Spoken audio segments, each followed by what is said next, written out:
Sai TV ప్రేక్షకులకు నమస్కారం. శ్రీ హరి సీతారాం దీక్షిత్ గారి యొక్క జీవన ప్రస్థానం గురించి తెలుసుకుంటూ ఉన్నాం. మనం క్రితం భాగంలో తెలుసుకున్నట్టు బాబా భక్తుల్లో భయం అనేటువంటి పదం ఉండకూడదు, ఆ భయం మన దరి చేరకూడదు. ఎందుకంటే బాబా ఎప్పుడు మనతో పాటే ఉంటారు కాబట్టి ఆ భయం ఉండకూడదని చెప్పి దీక్షిత్ గారు చాలా ప్రగాఢంగా నమ్మేవారు. అది కేవలం ఇహానికి పరానికి రెండిట్లో కూడా ఎప్పుడూ కూడా ఆ భయం అనేటువంటి దాన్ని తన జీవితంలోకి రానిచ్చేవారు కాదు దీక్షిత్ గారు. ఎందుకంటే బాబా ఎప్పుడూ మనతో పాటు తోడుగా ఉన్నప్పుడు మనం భయం ఎందుకు మనకు అని చెప్పి ఎప్పుడూ కూడా అంతే ధైర్యంతో ఉండేవారు. దీనికి సంబంధించి ఒక ఉదాహరణ అంటే దీక్షిత్ గారి యొక్క జీవితంలో జరిగినటువంటి ఒక లీలను గనక, అంటే ఆ లీల కాదు, బాబా పట్ల తనకున్నటువంటి ఒక విశ్వాసము, భయం అనేటువంటిది ఏ విధంగా మన మనసుల్లో ఉండకూడదు, బాబా భక్తుల్లో దాన్ని ఏ విధంగా భయాన్ని దూరం చేసుకోవాలి, ఆ భయం దూరంగా ఉంటే బాబా మనకి ఏ విధంగా దగ్గరగా ఉంటాడు అనేటువంటి దాన్ని ఒక చిన్న సంఘటన ద్వారా మనం తెలుసుకుందాం. దీక్షిత్ గారి జీవితంలో జరిగిన సంఘటన. దీక్షిత్ గారు విల్లేపార్లేలో బంగ్లా కట్టుకొని ఉంటున్నారు. అయితే అది కొంచెం జనావాసాలకు దూరంగా, అంటే అప్పుడప్పుడే అభివృద్ధి చెందుతున్నటువంటి ఏరియా అది. అక్కడొక ఇల్లు అక్కడొక ఇల్లు ఉంది. మొదట్లో ప్రాక్టీస్ బాగా ఉన్నటువంటి రోజుల్లో దాదాపు ఒక 10 మంది నౌకర్లు, అదేవిధంగా ఒక 5 చౌకీదారులు, తర్వాత ఇంట్లో తోట పనిచేసేటువంటి వాళ్ళు, వీళ్ళందరూ కూడా ఆ యొక్క బంగ్లా ఆవరణలోనే నివసించేవారు, అక్కడే పనిచేస్తుండేవారు. రాత్రి పగళ్ళు వారికి వసతి కూడా అక్కడే ఉండేది. అప్పుడు చాలా చక్కగా గడిచిపోతుంది జీవితం. ఎప్పుడైతే వీరు దీక్షిత్ గారు తన ప్రాక్టీస్ని తగ్గించుకొని బాబాగారి వద్దే ఎక్కువ కాలం గడపడం ఇది ఉన్న సందర్భంలో చాలామంది ఉద్యోగులు వెళ్ళిపోవాల్సి వచ్చింది. కేవలం ఒక వంట బ్రాహ్మణుడు, దీక్షిత్ గారి భార్య, వారి కుమారుడు మాత్రమే అంత పెద్ద బంగ్లాలో ఉండేవారు. అయితే అక్కడ ఆ బంగ్లా చుట్టుపక్కల ప్రాంతాల్లో ఎప్పుడు కూడా ఒక భయానకమైనటువంటి పరిస్థితి ఉండేది. ఎందుకంటే అప్పటికి అది ముంబైకి శివారు ప్రాంతం కావడంతో ఎక్కువగా దొంగతనాలు జరుగుతుండే. దాంతో చాలామంది కూడా ఇళ్లల్లో కొద్దిగా ఎక్కువ మంది నౌకలను పెట్టుకోవడం, లేకపోతే ఎక్కువ మంది కలిసి నివసించడం, చుట్టూ కూడా ఎక్కువగా సెక్యూరిటీకి సంబంధించినటువంటి విషయాల్లో జాగ్రత్త తీసుకోవడం, అంటే గ్రిల్స్ లేకపోతే కంచె ఇలాంటివి వేసుకోవడం చేశారు. కానీ కేవలం ఒక 4 మాత్రమే కాకాసాహెబ్ దీక్షిత్ గారి యొక్క విల్లేపార్లేలో ఉన్నటువంటి బంగ్లాలో ఉండేవారు. అయినా సరే ఎప్పుడు కూడా వాళ్ళు దేనికి భయపడేవారు కాదు. దీక్షిత్ గారు ఎప్పుడు చెప్తుండేవారు, మనకు భయం ఎందుకు, సదా మన వెంట ఎప్పుడు బాబాగారు మన వెంటే ఉన్నారు, అటువంటప్పుడు మనం భయపడాల్సినటువంటి అవసరమే లేదు అని చెప్పి చెప్తుండేవారు. ఇలా ఉండగా దీక్షిత్ గారి బంగ్లాకు అటు ఇటుగా ఉన్నటువంటి ఇళ్లల్లో చాలాసార్లు దొంగతనాలు జరిగాయి.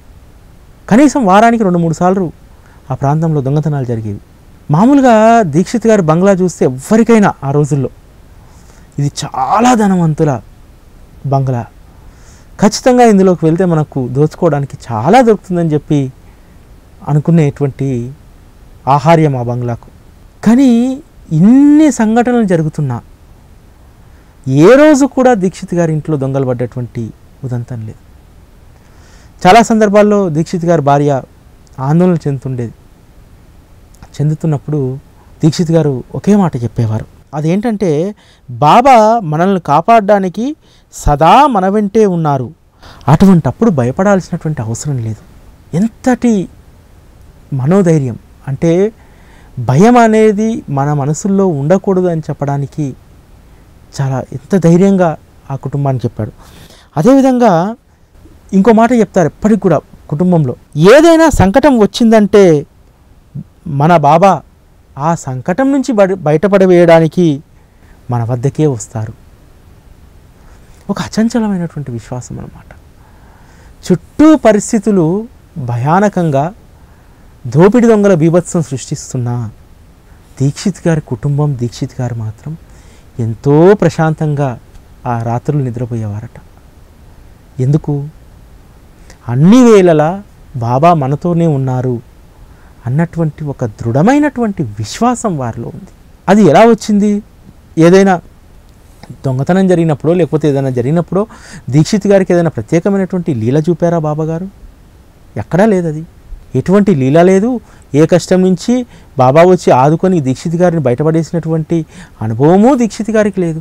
ఎందుకంటే దీక్షిత్ గారికి అనువనువునా పరీక్షలే మరి లేదు. అయినా సరే తన నమ్ముకున్నటువంటి ఆ సద్గురు సర్వదా తనని కాపాడుతారన్నటువంటి ఒక విశ్వాసం మాత్రం ఎప్పుడూ బలంగా ఉండేది. ఎందుకంటే బాబా యొక్క సర్వసాక్షిత్వం, సర్వవ్యాపకత్వం, ఈ రెండింటినీ దీక్షిత్ గారు బాగా నమ్మేవారు. సర్వసాక్షిత్వం అంటే మనం ఏది చేస్తున్నా దాన్ని బాబాగారు చూస్తారు. అది బాబాగారికి తెలియకుండా ఉండదు. కాబట్టి మనం ఒళ్ళు దగ్గర పెట్టుకొని ఉండాలి అన్నటువంటిది బాగా నమ్ముతారన్నమాట దీక్షిత్ గారు. అదేవిధంగా సర్వవ్యాపకత్వం, నేను షిరిడీలో ఉన్నా, విల్లేపార్లేలో ఉన్నా, అహ్మద్నగర్లో ఉన్నా, ఎక్కడ ఉన్నా నాతో పాటు బాబా ఉన్నాడు అనేటువంటి ఆ సర్వవ్యాపకత్వాన్ని బాగా ఆకలింపు చేసుకున్నటువంటి వ్యక్తి దీక్షిత్ గారు. ఎందుకంటే మనం మామూలుగా మన ఆలోచనలో నుంచి, మన వ్యక్తిత్వంలో నుంచి మనం మాట్లాడుకుంటే బాబా గారి మందిరానికి వెళ్తాం. వెళ్ళినటువంటి ఆ 10 నిమిషాలు లేకపోతే హారతికి వెళ్తే అరగంట చాలా నిబ్బరంగా, ప్రశాంతంగా, మనకు ఈ ప్రపంచమే తెలియదన్నట్టు మనం ఉంటాం. బాబాకి అన్నీ చెప్పుకుంటాం, అన్నీ చేస్తాం, వస్తాం. ఒకసారి గుడి నుంచి బయటికి రాగానే లేకపోతే హారతి నుంచి బయటికి రాగానే మర్చిపోతాం. సాయిబాబా మనతో ఉన్నటువంటి విషయాన్ని మర్చిపోతాం. పక్క వ్యక్తులపైన విపరీతమైనటువంటి నిందలేస్తాం. పక్క వ్యక్తులు చేసేటువంటి పనులను విమర్శిస్తూనే ఉంటాం. పక్క వ్యక్తులపైన అభాండాలు వేస్తూనే ఉంటాం. మర్చిపోతాం. ఎందుకంటే సాయిబాబా గుళ్ళో ఉండిపోయి నేను బయటకు వచ్చేసాను. కానీ మనం ఏమి చేస్తున్నా, ఎక్కడ ఉన్నా ఆయనకు తెలిసే ఉంటుంది. ఆయన మనతో పాటే ఉన్నారు, మనల్ని గమనిస్తున్నాడు అన్నటువంటి ఒక దాంట్లో, ఆ భావనలో ఉండగలిగితే దీక్షిత్ గారు ఎప్పుడు అదే భావనలో ఉండేవారట. సాయిబాబా అంటే సర్వవ్యాపకుడు. సర్వం తాను నిండి ఉన్నప్పుడు నాతో పాటు ఉన్నాడు కాబట్టి నేను చేసేటువంటి పనులన్నీ ఆయనకు తెలుస్తాయి. కాబట్టి ఒళ్ళు దగ్గర పెట్టుకొని నేను ఉండాలి, ఒళ్ళు దగ్గర పెట్టుకొని నేను మాట్లాడాలి. చాలామంది మన వాళ్ళు, మనం చాలా విషయాల్లో బాబా భక్తులమైనప్పటికీ మనం కూడా చాలా రకాలుగా మనం మాట్లాడుతూ ఉంటాం. అసలు మనకు సంబంధం లేని విషయాల్లో మనం జోక్యం చేసుకుంటాం. ఆ జోక్యం చేసుకునేటప్పుడు ఒకసారి మనం ఆలోచించుకోవాలి, అసలు మనకు సంబంధం లేని వ్యవహారం దాంట్లో మనం ఎందుకు జోక్యం చేసుకోవాలని చెప్పి. ఆ జోక్యం చేసుకోవడం వల్ల ఎదుటివారికి బాధ కలిగితే, ఎదుటివారిని మనం బాధ పెడితే, ఎవరైతే మనం నమ్ముకున్నామో ఆ సద్గురు చెప్పిన దాన్ని మనం ఏం చేస్తున్నాం? దీక్షిత్ గారు కోపం తగ్గించడానికి బాబాగారు ఏం చేస్తారు? ఒకే ఒక మాట చెప్తారు. ఎందుకంటే కంట్రోల్ లేకుండా ఎవరిపైన వాళ్ళపైన ఒక్కొక్కసారి అరిచేస్తుండేవారట దీక్షిత్ గారు. ఏం చెప్పారు? కాకా, నువ్వు ఎవరిపైనైనా కోపగించుకుంటే నాకు బాధ కలుగుతుంది అన్నాడు. ఆ ఒక్క మాటే, నాకు బాధ కలుగుతుంది అంటే నేను ఎవరినైనా కోపగించుకుంటే బాబాకు బాధ కలుగుతుంది అన్నటువంటి ఒకే ఒక మాటను పట్టుకొని తన జీవిత పర్యంతం ఎవరిపైన కోపగించుకోకుండా దీక్షిత్ గారు ఉన్నారు. అది అటువంటి కమిట్మెంట్, అటువంటి ఒక బాబా నోటి నుంచి జాలువారినటువంటి ఒక వాక్యాన్ని ఈరోజు మనం చదివితే దాన్ని ఏ విధంగా మనం ఇంప్లిమెంట్ చేయాలనేది మనం ఆలోచించుకోవాలి. కాకాసాహెబ్ దీక్షిత్ గారు ఇంకొక విషయంలో ఆయనకు ఎదురైనటువంటి ఒక సంఘటనను మనం గనక పరిశీలిస్తే 2 విషయాలు అందులో. ఒకటి, తను నమ్ముకున్నటువంటి గురువును కాకుండా ఎవరో సహాయం చేస్తారని చెప్పి అది కలలో ఎవరికో చెప్పడం, అది ఎంత దాని గురించి పశ్చాత్తాపడతాడు. అదేవిధంగా తనకు ఆ సమస్య నుంచి గట్టెక్కించడానికి బాబా ఖచ్చితంగా వచ్చి ఆ సమస్యను గట్టెక్కిస్తారనేటువంటి ఒక మనో నిబ్బరంతో ఏ విధంగా ఉంటారనేటువంటిది ఈ యొక్క సంఘటన మనకు తెలుస్తుంది. కాకాసాహెబ్ దీక్షిత్ గారు ప్రాక్టీస్ క్రమక్రమంగా తగ్గుతూ వస్తుంది, ఖర్చులేమో అధికంగా ఉన్నాయి. దాంతో తొలినాళ్ళలో ఏం చేస్తారంటే ఒక మార్వాడి దగ్గర 30,000 రూపాయలు అప్పు తీసుకుంటారు. తీసుకున్న తర్వాత ఒకరోజు స్వప్నంలో ఆ మార్వాడి తీవ్రంగా ఒత్తిడి చేస్తుంటాడు. నా అప్పు నువ్వు కట్టాల్సిందే, కట్టకపోతే బాగుండదు అని చెప్పి చాలా నానా యాగి చేస్తుంటాడు. చేస్తున్నప్పుడు ఆ యొక్క మార్వాడితోటి ఆ స్వప్నంలోనే అంటాడు, సర్ చమన్లాల్, సర్ చందూలాల్ వీళ్ళిద్దరూ నా మిత్రులు, ముంబైలో చాలా పలుకుబడి ఉన్నటువంటి వాళ్ళు, డబ్బు ఉన్నటువంటి వాళ్ళు, ఖచ్చితంగా వారు నా అప్పు తీరుస్తారు, నువ్వేమీ కంగారు పడొద్దు అని చెప్తారు. చెప్పిన తర్వాత సడన్గా మెలకువ వస్తుంది. మెలకువ వచ్చిన తర్వాత ఆ స్వప్నాన్ని గుర్తు చేసుకుంటే తను బాకీ పడ్డ అప్పు గురించి ఆలోచించరు. దేని గురించి ఆలోచిస్తారంటే దీక్షిత్ గారు, ఈ జగత్తుకే సద్గురువు అయినటువంటి నేను నమ్ముకున్నటువంటి సాయిబాబా ఉండగా ఆయన నన్ను ఈ యొక్క దాని నుంచి బయటపడేస్తారు, ఆయన నాకు మార్గం చూపెడతారని చెప్పకుండా ఈ సర్ చందూలాల్, సర్ చమన్లాల్ వీళ్ళ గురించి నేను చెప్పడం ఏంటి, అసలు ఈ సర్లు ఎవరు అని చెప్పి ఆలోచిస్తూ ఉంటాడు. ఎంత పశ్చాత్తాపడతారంటే దీక్షిత్ గారు, ఏంటి అసలు అంటే నేను ఎంత పొరపాటు చేశాను, స్వప్నంలో నా సద్గురువు ఉన్నాడన్నటువంటి విషయాన్ని మర్చిపోయి నేను ఇంకొకరిపైన ఆధారపడడం ఏంటి, అంటే నాలో ఏమన్నా లోపం జరిగిందా, సాయిబాబా పట్ల ఉన్నటువంటి విశ్వాసం ఏమన్నా సడలిందా, చాలాసేపు ఆలోచిస్తారు ఆ రోజంతా కూడా, ఏమీ అర్థం కాదు. అయినా సరే బాబాను మనస్ఫూర్తిగా ప్రార్థిస్తారు. బాబా, స్వప్నంలో కూడా నేను ఆ విధంగా ఆలోచించి ఉండకూడదు, నేను స్వప్నంలో ఇతరులపైన ఆధారపడి నిన్ను నేను స్మరించుకోకుండా ఉన్నందుకు నన్ను క్షమించు అని చెప్పి బాబాగారికి క్షమాపణలు వేడుకొని ఆయన యొక్క ప్రాక్టీస్ ఉన్నటువంటి ఆఫీస్లో కూర్చుంటాడు. సరిగ్గా ఆ మారోడికి చెల్లిస్తానన్నటువంటి రోజు రానే వచ్చింది. ఇక కొద్ది గంటలు మాత్రమే ఆ మారోడి వస్తాడు. ఆ మారోడికి ఈ యొక్క డబ్బు ముట్ట చెప్పాలి, కానీ చేతిలో మాత్రం డబ్బు లేదు. ఏం చేయాలి? అలా కూర్చొని ఉండగా తన యొక్క స్నేహితుడి కొడుకు ఒక 30,000 రూపాయలు డబ్బు తీసుకొని దీక్షిత్ గారు ఆఫీస్కి వస్తారు.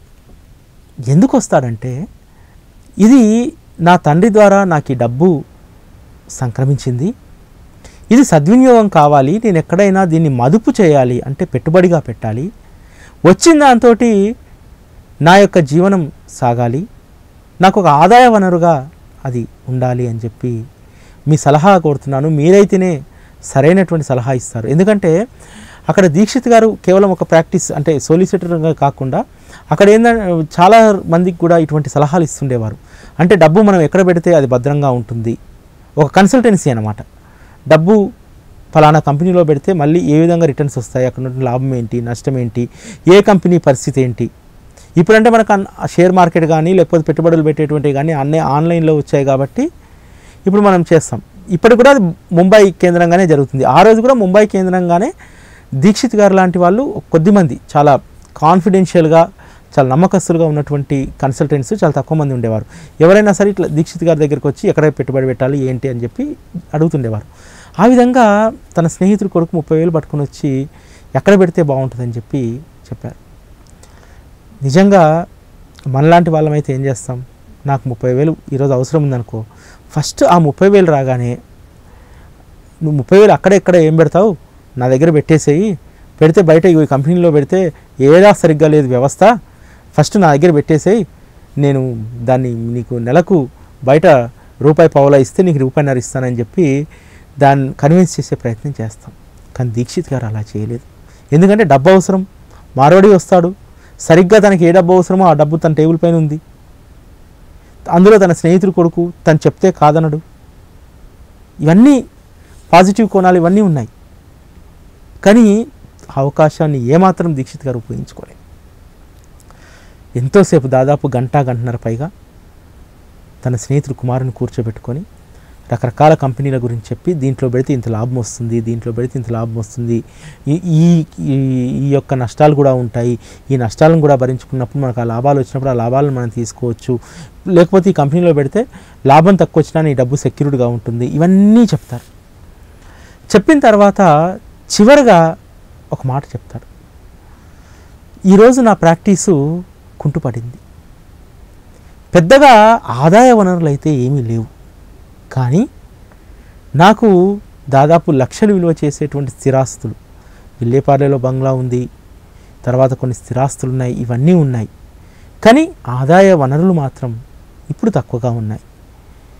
నీకు ఇష్టమైతే, నా పరిస్థితి అయితే దివాలా తీసిన పరిస్థితి, కానీ నీకు ఇష్టమైతే ఆ డబ్బు నా దగ్గర పొదుపు చేసుకో, నేను ఈ విధంగా దాన్ని తిరిగి ఇస్తాను అంటే మామూలుగా వేరే వాళ్ళు ఎవరు కూడా డబ్బిచ్చి వెళ్ళరు. కానీ తన స్నేహితుడి యొక్క కుమారుడు ఒక్క మారు మాట మాట్లాడకుండా ఆ డబ్బును టేబుల్ పైన పెట్టి, ఈ డబ్బు మీది, మీరు దీన్ని ఏ విధంగా సద్వినియోగం చేసుకుంటారో చేసుకొని నాకు మళ్ళీ మీరు తిరిగి ఇచ్చినప్పుడు దాన్ని తీసుకుంటానని చెప్పి అది తప్ప ఇంకా ఎటువంటి కండిషన్స్ మాట్లాడకుండా వెళ్ళిపోతారు అక్కడి నుంచి. తర్వాత మార్వాడి రావడం, ఆ డబ్బు తీసుకెళ్ళడం, ఇదంతా జరుగుతుంది. అంటే మామూలుగా మనమైతే మార్వాడి ఈరోజు మధ్యాహ్నం వస్తారని చెప్తే ఎవరైనా అప్పు మనం చెల్లించాల్సి ఉంటే, అప్పిచ్చిన వాళ్ళు ఎవరైనా వస్తారని అంటే మన దగ్గర లేకపోతే మనం రకరకాల సాకులు చెప్పి మనం ఇంట్లో ఉండకుండా, ఆఫీస్లో ఉండకుండా, ఎక్కడా దొరకకుండా ఎక్కడికో వెళ్ళిపోయి ఫోన్లు స్విచ్ ఆఫ్ చేసుకొని ఇంకోటి రకరకాలుగా మనం చేస్తుంటాం. కానీ దీక్షిత్ గారు ఏం చేశారు? ఎంతో నిబ్బరంగా, చేతిలో రూపాయి లేదు, మారోడి వస్తే సమాధానం చెప్పడానికి మాట లేదు, అయినా సరే ఎంతో నిబ్బరంగా అదే ఆఫీస్లో కూర్చున్నారు. పూర్తి విశ్వాసంతో ఖచ్చితంగా బాబా నన్ను దీని నుంచి గట్టెక్కిస్తాడన్నటువంటి దాంతో ఉన్నారు. ఎందుకంటే ఒకటి ఇక్కడ మనం గమనించాల్సినటువంటి విషయం ఏంటంటే, అప్పటికే ముంబై మొత్తం కూడా తెలిసిపోయింది. కాకాసాహెబ్ దీక్షిత్ గారు ప్రాక్టీస్ వదిలేశారు, పూర్తిగా సాయిబాబా మాయలో పడిపోయారు, ఇంకా షిర్డీలోనే ఉంటున్నారు, పెద్దగా ఆదాయం ఏం లేదు అని చెప్పి పడ్డది. అటువంటి దీక్షిత్ గారి దగ్గరికి తన స్నేహితుడు కుమారుడు రావడం ఏంటి, వచ్చి తన పెట్టుబడి గురించి విషయం చెప్పడం ఏంటి, ఇన్ని నీతిగా నిబద్ధతతోటి తన ప్రొఫెషనల్గా ఏది చెప్పాలో అన్నీ చెప్పి చివరికి తన పరిస్థితి తను పూర్తిగా తన ప్రాక్టీస్ పోయింది, ప్రస్తుతానికైతే ఆదాయ వనరులు లేవు అని చెప్పినా కూడా ఆ అబ్బాయి డబ్బిచ్చి వెళ్ళడం ఏంటి? కేవలం సడలని విశ్వాసం దీక్షిత్ గారికి, అదొక్కటే ఆ సమస్య నుంచి ఆయన బయటపడేసింది. ఈ సంఘటన చూస్తే ఆ అబ్బాయి ఆ విధంగా డబ్బులు అక్కడ పెట్టి వెళ్ళిపోగానే అసలు కాకాసాహెబ్ దీక్షిత్ గారి ఒళ్ళంతా కూడా రోమాంచితమై, కంఠమంతా కూడా మూసుకుపోయి విపరీతంగా ఆనంద బాష్పాలు, సంతోషంతో కూడినటువంటి ఆ యొక్క బాధ అంతా కూడా బయటకు వచ్చేసి సాయిబాబాను కొన్ని కోట్ల సార్లు తన మనసులోనే స్మరించుకొని తన జీవిత పర్యంతము బాబా పట్ల సడలని విశ్వాసంతో కాకాసాహెబ్ దీక్షిత్ గారు ఉండిపోయారు. ఇలాంటి ఎన్నో అనుభవాలు. ఎందుకంటే కాకాసాహెబ్ దీక్షిత్ గారు అంత మొండిగా, అంత ధైర్యంగా అప్పిచ్చిన వాళ్ళు వస్తారు, ఏదో గొడవ జరుగుతుంది, ఖచ్చితంగా ఇస్తానన్నాను, మాట పోతుంది అన్నటువంటిది దాన్ని ఏమాత్రం కూడా లెక్క చేయకుండా ఈరోజు నేను చేస్తాను అని చెప్పి మాటిచ్చానంటే, ఈరోజు నేను దేహంతో నేను ఉన్నప్పటికీ నన్ను నడిపిస్తుంది, నాలో ఆలోచనలు కల్పిస్తుంది, నాతో మాట్లాడిస్తుంది సాయిబాబానే అన్నటువంటి ఒక అచంచలమైనటువంటి విశ్వాసం మనకు అక్కడ కనిపిస్తుంది. ఎందుకంటే కాకాసాహెబ్ దీక్షిత్ గారు ఏ పని చేసినా, ఎవరితోటి ఏది మాట్లాడినా సాయిబాబా తప్ప మరొక సబ్జెక్ట్ ఉండేది కాదు ప్రతి ఒక్కరిలో కూడా. ఎందుకంటే కాకాసాహెబ్ దీక్షిత్ గారు ఆయన ఒక గొప్పతనం ఏంటంటే ఆయనలో ఉన్నటువంటి నిస్వార్థత, మంచితనం. ముఖ్యంగా కొన్ని విషయాల్లో తను ఈ పని చేయాలనుకుంటే ఆ పని ఖచ్చితంగా చేసేవారు. మనం గతంలో చేసినటువంటి అనేక రకాలైనటువంటి మంచి పనులు, కాకాసాహెబ్ దీక్షిత్ గారు కూడా కొంతమందిని మనం చూస్తాం, ఒక రకమైనటువంటి మార్పు వ్యక్తిగత జీవితాల్లో వస్తుంది. ఏంటంటే ఇంతకుముందు కొంచెం కఠినంగా ఉండేవారండి, బాబా మార్గంలోకి వచ్చినాక కొంచెం సున్నితత్వం వచ్చిందండి అని. కానీ దీక్షిత్ గారి విషయంలో అలా కాదు. దీక్షిత్ గారు స్వతహాగా మృదు స్వభావి. ఎందుకనంటే వారు అంత ఉన్నత పదవులు లౌకిక జీవితంలో అనుభవించినప్పటికీ, ఏం చేసినప్పటికీ చాలామందికి సహాయం చేసేవారు. మనం ముందు మాట్లాడుకున్నప్పుడు ఇంట్లో అతిథి లేనిది భోజనం చేయకపోయేవారు. అది సాయిబాబా మార్గంలోకి వచ్చిన తర్వాత కాదు, అంతకంటే ముందే. అదేవిధంగా ఎంతోమంది పేద పిల్లలకు విద్యా బుద్ధులు చెప్పించడం, అనేక మంది పిల్లలకు ఫీజులు కట్టడం, ఆర్థిక సహాయం చేయడం, వచ్చినటువంటి వాళ్ళందరికీ కూడా కాదనకుండా ఇవ్వడం ఆయన మొదటి నుంచి కూడా ఆయన నైజం. అందుకనే గతంలో కఠినంగా ఉండేవారండి, ఇప్పుడు మృదు స్వభావి అనేటువంటి దానికి తావు లేకుండా మొదటి నుంచి కూడా దీక్షిత్ గారు ఒక చక్కటి మృదు స్వభావంతో స్నేహశీలిగా అందరినీ చాలా చక్కగా పలకరించేవారు. ఎప్పుడు కూడా తన హోదాను లేకపోతే తన యొక్క దాన్ని ఎప్పుడు కూడా ఎక్కడ ప్రదర్శించేవారు కాదు. అంతో ఇంతో చెప్పాలంటే చాలా సందర్భాల్లో నానాసాహెబ్ చందోర్కర్ లాంటి భక్తులు అప్పుడప్పుడు కొంచెం తాము ఉన్నత పదవుల్లో ఉన్నామన్నటువంటి దాంట్లో ఉండేవారు. కానీ దీక్షిత్ గారు బాబా గారి దగ్గరికి రాకముందు వచ్చిన తర్వాత కూడా అదే నిడారంబరతోటి ఉండేవారు, అంతే మృదువుగా ఉండేవారు. ఇంకా బాబా మార్గంలోకి వచ్చిన తర్వాత, బాబా ఒడిని చేరిన తర్వాత చక్కగా ఇంకా ఎంత అదంటే ప్రతి జీవిలో కూడా సాయిబాబాను దర్శించుకోవడానికి వచ్చినటువంటి వాళ్లకు ఏదైనా కష్టం వచ్చిందంటే, ఏదైనా అసౌకర్యం ఏర్పడిందంటే వెళ్ళి వెంటనే అక్కడ ఉండేవారట దీక్షిత్ గారు. అంటే తన సద్గురు వద్దకు వచ్చినటువంటి వాళ్ళందరికీ కూడా అంత గౌరవం ఇచ్చేవారు. ఎందుకంటే ఆయన అనుమతి లేనిది ఎవరు ఇక్కడ రావడానికి వీల్లేదు, నా వాళ్ళను నేనే రప్పించుకుంటా అన్నారు. అటువంటప్పుడు నా వాళ్ళు అన్నప్పుడు ఈయనే వచ్చినటువంటి ఈ యొక్క భక్తుడు బాబా గారికి కావలసినటువంటి వారు. అంటే ఆయనలో కూడా మనము సాయి స్వరూపాన్ని చూడాలన్నటువంటి ఒక ఉన్నతమైనటువంటి సంస్కారాలను అలవర్చుకున్నటువంటి గొప్ప వ్యక్తి శ్రీ కాకాసాహెబ్ దీక్షిత్ గారు. ఇంకా మనం కాకాసాహెబ్ దీక్షిత్ గారి యొక్క జీవన ప్రస్థానంలోకి మరింత ముందుకు వెళ్దాం. మళ్ళీ రేపటి కార్యక్రమంలో కలుసుకుందాం. అప్పటి వరకు సెలవు, నమస్కారం.